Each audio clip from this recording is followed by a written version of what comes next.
Is film really worth it? All the money we spend buying rolls and getting our photos developed?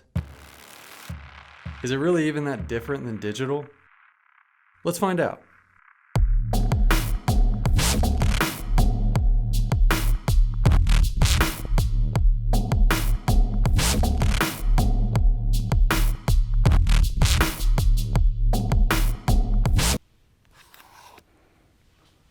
Okay, so before you kill me in the comments, the best way to compare a film to digital image would be to actually print the film picture right from the negative, no scanning, and then take the digital image and then print it and then compare the two. But that's not what this is. Also, this is not a test to see which camera or which way of shooting is better. We're just gonna take the negatives, scan them, put them into the computer, apply a very light edit, and then put them side by side so we can see what the difference looks like. For the test, I wanted to try out how the cameras would do against broad daylight, skin tones, and then a long exposure at night. I'll be using my Mamiya 645 medium format camera. For 35mm, Pentax K1000, you can get these pretty much anywhere. And then for digital, I'll be using my Sony a7S II. The film I'll be using is Kodak Portra 400. If you've never shot with a film camera before, Portra 400 is a pretty good place to start. And then I'll be scanning the photos on the Epson V600.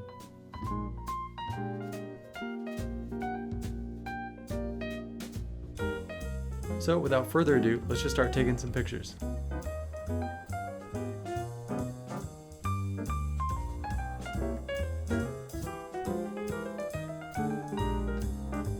One of the first things that stick out to me from this A7S shot is the wall next to him and how sharp it looks. The edges are pretty refined compared to the film pictures where it's pretty smoothed out. And notice the color also. Even in the background, the door, the green is really saturated. One of the things Kodak Portra 400 is known for is high saturation and low contrast, and the film really brings that out here. Look at how the medium format really brings out the blue in his shirt compared to the 35 that kind of holds back.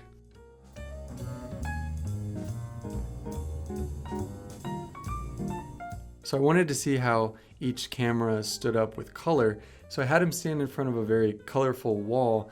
And as you can see, the film really took on a pastel for the background. And like we talked about before, that lack of contrast is really showing here. And you can see that with his hair. The A7S II really brings out that contrast. His hair is pretty dark and his skin has a darker tone to it too. I know it sounds kind of dumb to say, but the film picture looks a lot more alive. Looks kind of like it's moving almost.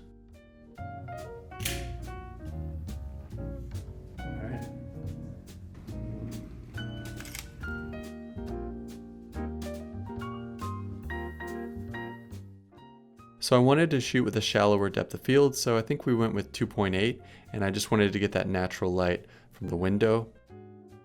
So I think the A7S II is definitely more detailed. You can tell that by the strands in his hair and his skin and the shirt that he's wearing.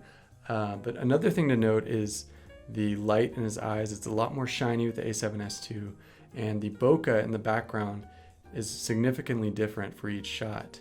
The highlights do seem a little more under control with the 35mm. The A7S II, it does look a little blown out. So for my next one, I wanted to try out long exposure. So I shut the aperture, I opened the shutter for about 8 seconds, and then I just waited for the nearest car to pass. Okay, also, I look miserable right here. I promise I was having a good time.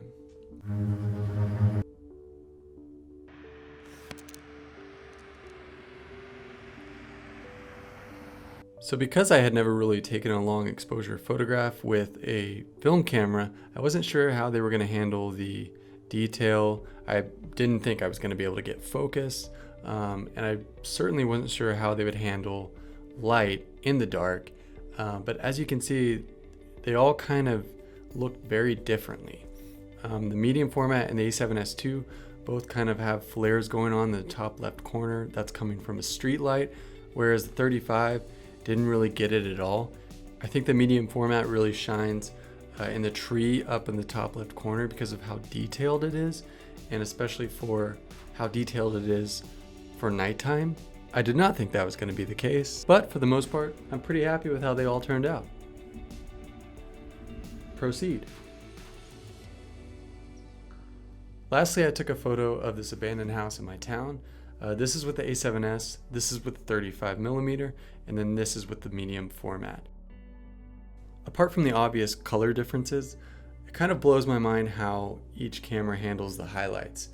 Because right now the A7S II, it's very harsh, you can't really make up much detail in the side of the house right there, whereas the medium format, you really get that detail in the weathered look on the wood there, showing you how old that house is. So this photo is obviously focused to infinity, and the background with the trees still doesn't lose that detail. The color and the crispness and the branches and the leaves is very clear, and it's pretty impressive.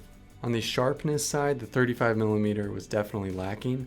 The color was still there, but for the most part, it does look pretty filmy. Well, I hope you guys liked this video. It wasn't necessarily a tutorial, but just something for you to look at in case you want to get into film photography. Remember, I'm not saying that any of these is better than the other. Alright, you know the drill. Tell all your friends, subscribe, hit the notifications button, like the video, comment, let me know what you really think. I'm sure you will, and I'll see you in the next one.